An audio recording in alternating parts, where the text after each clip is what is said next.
Good morning বাইডি বন্ডিরা, welcome back বাগেরহাটের বাঘিনী blogs. তোমরা সকল কিরাম আছো বাইডি বন্ডিরা? আশা করি সকলে ভালো আছো। আমি তোমাকে দিদি ভালো আছি। আমি আজকে আবারই তোমাকে সঙ্গে নতুন আর একটা ব্লগ নিয়ে হাজির হয়ে গেছি। আশা করি ব্লগটা তোমাকেও ভালো থাকবে। সকাল সকাল আমি আর লারা উঠে পড়েছি। এত সকালে আর কেউ ওঠে না। আমি উঠি হলো 6টার দিক, আর সাথে লারাও উঠে পড়ে খাবার খাওয়ার জন্যই। খাবার খাবে, বাথরুম করবে, এসব করে টোরে ও আবার যে কম্বলের তলে ঢুকে পড়বে। ও হচ্ছে খাওয়ার জন্যই উঠিছে। তা খাওয়ার জন্যই খাইটাই ও বেশিরভাগ টাইমই ও থাকে খাটের ঘরে, নামে শুধু খাওয়ার সময়। তা সকালবেলা উঠেই অমনি হয় কি, সকালবেলা অফিসে যাওয়ার আগে কী রান্না করব, কারণ সকালবেলা বাজার টাজার বা কী রান্না করব ওই গোছ গাছার চিন্তা আইসে পারে না মাথায়। চিন্তা আস্তে আস্তে ধীরে ধীরে বাজার অনুযায়ী আসে, কিন্তু সকালে উঠেই অফিসের খাবারটা করে দেওয়া লাগবে। তা আজকে ভাবলাম যে অফিসে যাওয়ার আগে আগে ফুলকপি রয়েছে ঘরে, ফুলকপি দিয়ে ফুলকপির ভাপা করব, ভাপা ফুলকপি আর কি। তা এই ভাপা ফুলকপিটা আমি ওই মা ঠাকুমা দিদিমা এরা যে স্টাইলই আগে করছে সেই স্টাইলই করব, মানে সেইভাবে করব। বহুকাল আগের রেসিপিটা আর কি। অন্য অন্য জিনিস যে ভাপা করার যে রেসিপিটা, ঠিক সেই রেসিপিটাই। যেমন অন্য অন্য জিনিস আমরা ভাপা করে থাই, মাছ টাছ বা অন্য সব কিছু যে মশলাটা, ঠিক সেই মশলাটাই দেবো। কিন্তু এটা হচ্ছে নিরামিষ ভাপা হবে, নিরামিষ বাফা ফুলকপি হবে, মানে নিরামিষভাবে করব। পেঁয়াজ রসুন কিছু দেবো না এতে। তো এতগুলো যে ফুলকপি আমি কেটে নিচ্ছি, এতগুলো আমি করব না। এর মধ্যে আমি ওই যে কটা লাগবে আমি ওই কটা নেবো, ফুলকপি কেটে রাখলাম আর কি। তাই আমি মশলাটা করার জন্য 1 চামচ জিরে নিলাম, 2-3টে কাঁচামরিচ নিলাম, আর নেব হচ্ছে হলুদ, লবণ, আর 1 চামচ মানে 1 চামচ মানে কি যেটুক লাগবে আর কি, হলুদ, আর 1 চামচ সরিষা। এই আমি একসাথ করে মিশিয়ে ভালোভাবে ভালোভাবে একেবারে ফিনিশ করে বেটে নেব, মানে একদম যাতে কোনো রকমের কোনো পেস্টটা এমন সুন্দর মিহি পেস্ট হয়, কোনো খড়খড়া ভাব না থাকে, এরকম করে আর কি বেটে নেব সুন্দর করে মিহি করে। এই মশলাটা কিন্তু ব্লিন্ডারে করলেও হয়। তা ব্লিন্ডারে করলেই হয় কি, এই বাটা মশলায় শিল নোড়ায় পাটায় যে বাইটে যে ঘ্রাণটা, যে সেন্টটা আসে, কিন্তু ওই কারেন্টে ওই মিক্সিতে করলেই পরে সেই ঘ্রাণটা হয় না, মানে একটু ডিফারেন্ট হবেই হবে। তোমরা খেয়ে দেখো, বাটা মশলার স্বাদ আর ওই মিক্সিতে স্বাদ ডিফারেন্ট হবেই হবে। ওই জন্য আমি সবসময় চেষ্টা করি যে এই পাটায় বাটার জন্য, মানে আর কি এর যে বাটার যে একটা সুন্দর সব কিছু বাটার একটা যে ঘ্রাণটা যাতে ঠিক মতো থাকে। আমার ফুলকপির যে মশলাটা, সে কিন্তু এই হচ্ছে মশলা, আর কোনো মশলা আমি এতে দেবো না। এই জিরা সরিষা মরিচ একসাথে যে বাটা করে নিচ্ছি, লবণ হলুদ মিশিয়ে, এইটাই হচ্ছে মশলা। এইটা এইবার ভালো করে বাটা হয়ে গেলে ভালো করে আমি এই ফুলকপিটা ভাজে নিয়ে মাখায় নেব, তারপরে ভাপ দেব। এইটা যদি ফুলকপিটা এই মশলার সাথে ভাজেও মাখানো যায়, আবার যদি কেউ মনে করো যে ভাজবা না, ওই একটু লবণের ছিটে দিয়ে জলে ভাপ দিয়ে নেবা, হাফ মানে আর কি অর্ধেক ভাপ দিয়ে নেবা, তাতেও হয়। তা ভাজাটার টেস্ট একরকম হয়, আর জলে ভাপ দিয়ে নিয়ে আদা ভাপ দিয়ে নিয়ে সেটার টেস্ট আবার আলাদা হয়। এই ভাজা করাটার টেস্ট আরও ভালো হয়। 1 চামচ শুকনো মরিচের গুঁড়ো দিয়ে দিলাম, কাঁচামরিচ দিলাম, এর এইবার দিলাম 1 চামচ শুকনো মরিচের গুঁড়ো, আর 2 চামচ দিয়ে দেব সর্ষের তেল। এই সর্ষের তেলটা দেয়াই লাগবে, কারণ যে মশলার সাথে সর্ষের তেলের সাথে যে একটা মিক্সড হয়ে যে ঝাঁঝালো একটা ভাব আসবে, ওই ঝাঁঝালো ভাবটাই হচ্ছে ভাপার মূল আর কি জিনিস। মূল জিনিসটা হচ্ছে একটা যে এর সাথে মিশে যায় সরিষার তেলের সাথে মশলার সাথে যে একটা ঝাঁঝালো হলো, এই ঝাঁঝালোটাই হচ্ছে ভাপানোর সাথে টেস্টটা বাড়াবে।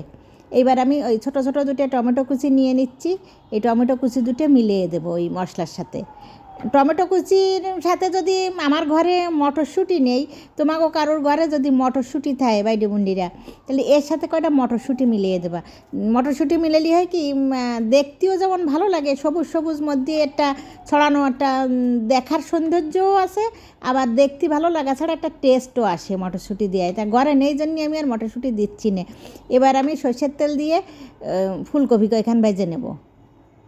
ফুলকপি ভাজাটা হচ্ছে সর্ষের তেল দিলেও হয়, সয়াবিন দিলেও হয়। তা আমি যেন হলো সর্ষের তেল দিয়ে করতেছি, আর ওই চেনে হাতের মাথায় যাতে সর্ষের তেলই দিলাম। আমার এই রাস্তার পাশে বাসার জন্য যে কী পরিমাণ সাউন্ড, মানে গাড়ি বাস এই অ্যাম্বুলেন্স এই সেই নানান, তার সবসময় সাউন্ড আর সাউন্ড। কোনো সময় একটু নিরিবিলি, এমনকি রাত 1টা 1টা 1:30 বাজে গেছে, 2টো 3টে বাজে গেছে, টের পাচ্ছি গাড়ি মানে যে ট্রাকগুলো যায় ট্রাকের হর্ন টের পাচ্ছি।